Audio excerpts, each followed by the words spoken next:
Legislatura del Estado de Zacatecas, en ejercicio de sus facultades, erigida en colegio electoral mediante votación por cédula, designa al licenciado Martín Álvarez Casio como presidente municipal sustituto de Fresnillo, Zacatecas.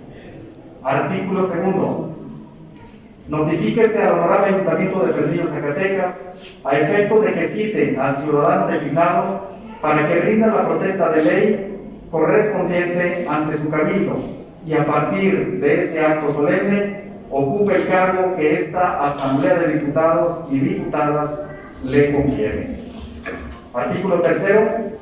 En los términos del artículo 75 del Reglamento General del Poder Legislativo del Estado de Zacatecas, desígnese a la Comisión de Protocolo y Cortesía para que se constituya en el Ayuntamiento de Fresnillo para la toma de protesta de ley. Artículo 4. Publíquese por una sola vez en el periódico oficial órgano del Gobierno del Estado. Comuníquese al Ejecutivo del Estado para su promulgación y publicación, dado en la sala de sesiones de la Honorable Legislatura del Estado a los 18 días del mes de marzo del año 2021.